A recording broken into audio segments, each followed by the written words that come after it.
Hello, friends. Today, I'd like to tackle a pretty big subject, which is peace on earth.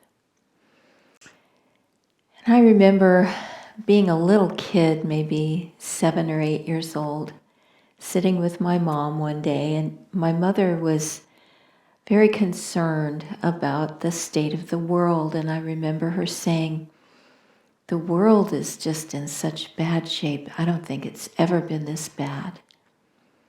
And me, in my 7 or 8-year-old wisdom, replied to her with complete conviction.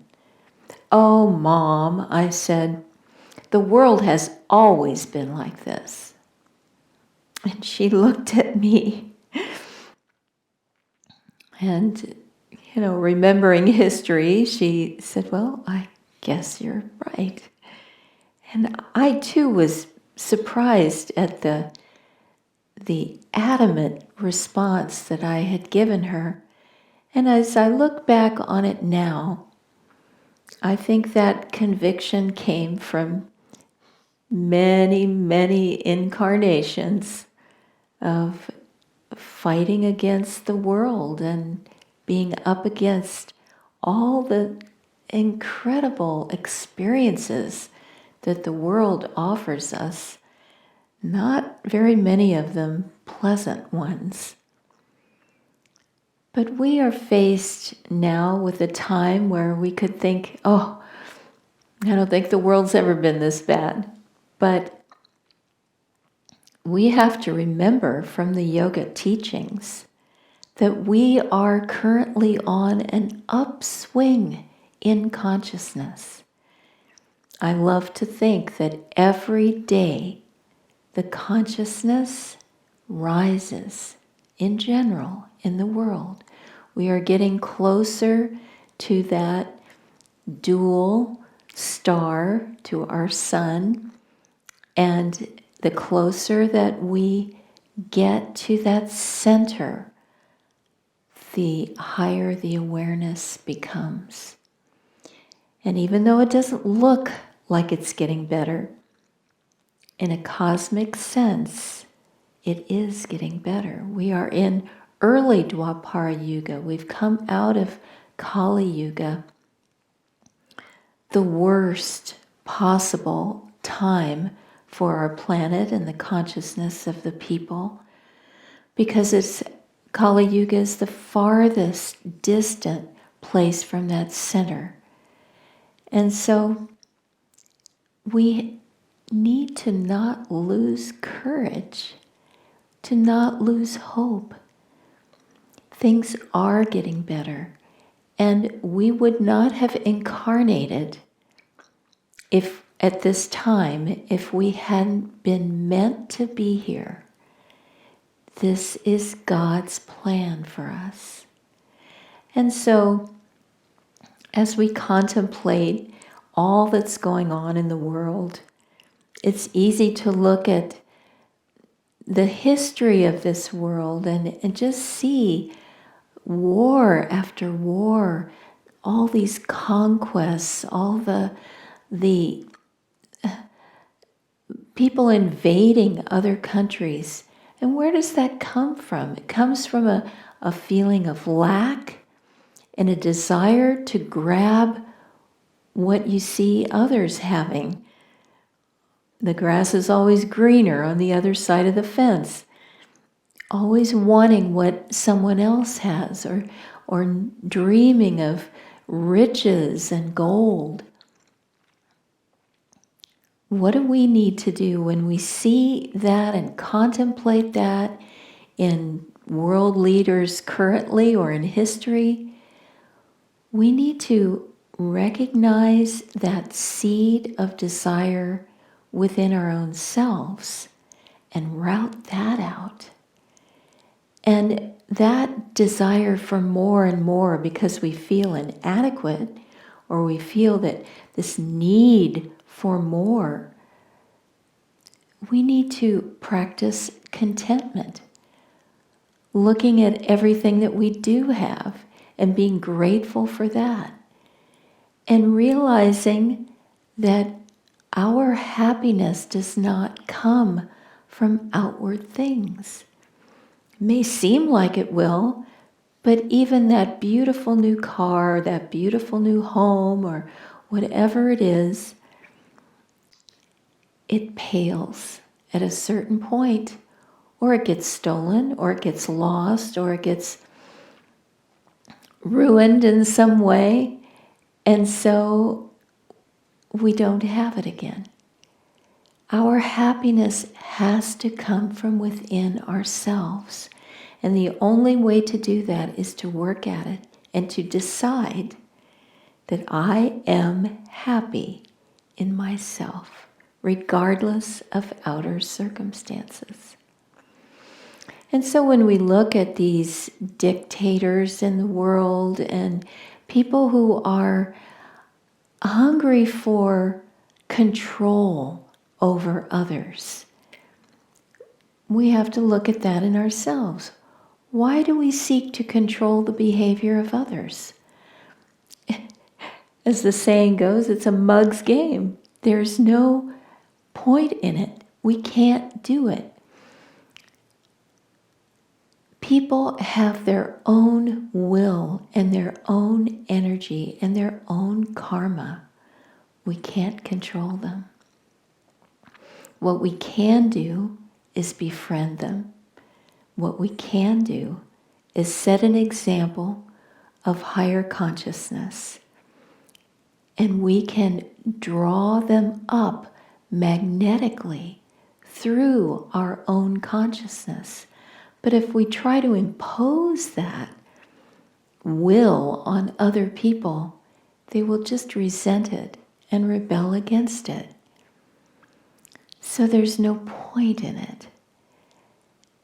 That's what we can learn from people who are in the world trying to grab for power. It's always been amusing and pathetic at the same time to me that there have been so many movies made about an egomaniac who is trying to control the world. There's been so many movies like that. It's just a boring cliche of a theme now because it's gone to the nth degree so many times.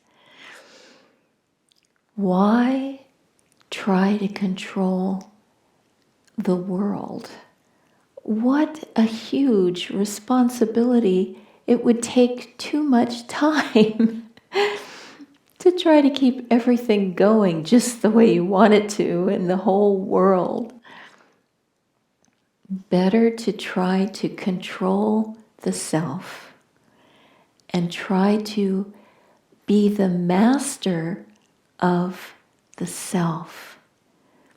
If we can control ourselves, our thoughts, our actions, our speech, our feelings, we will be the king wherever we go, because we will be master of ourselves, and no one will be able to take away that sense of joy, that sense of peace. So, as we contemplate these things, let's just remember that peace on earth can never be achieved from the outside in. It can only be achieved from the inside out. We may think that we are powerless, helpless against these massive forces of energy out there in the world, and really what we are seeing is a war between Kali Yuga consciousness of I have to get what is mine for myself and keep it and take yours too. That kind of consciousness versus Dwapara Yuga consciousness of energy, creativity, that spark of the divine that is starting to percolate through this world. But if we want to see peace on earth, we ourselves have to be peaceful. Gandhi could walk into a room of squabbling politicians and they would all fall silent. They would instantly be at peace because of his inner peace, which was so powerful and so magnetic. So rather than give into fear for this uncertain future, let's cultivate divine love and compassion and trust in God. And instead of trying to control our lives and fighting against that feeling of being out of control, we can't even go to the stores that we want to go to or do the vacation that we want to do. And feeling that loss of control over our lives, let's instead see the opportunities. Learn spiritual things like chanting, study more, write, meditate. This is what God is giving us now, this incredible moment where the world slows down. I saw the headline today of an article that said carbon emissions are way down, and there was a picture of a big highway, vast, you could see for miles, and there was one car on it. Yeah, emissions are going down because people can't travel as much. But Divine Mother has given us a timeout to say, go to your room, think this over, and let's take her up on it. Let's have that moment of seclusion and look for that divine peace that is our inherent nature. And let's cultivate that peace, grow it, nurture it, and let it flower and blossom.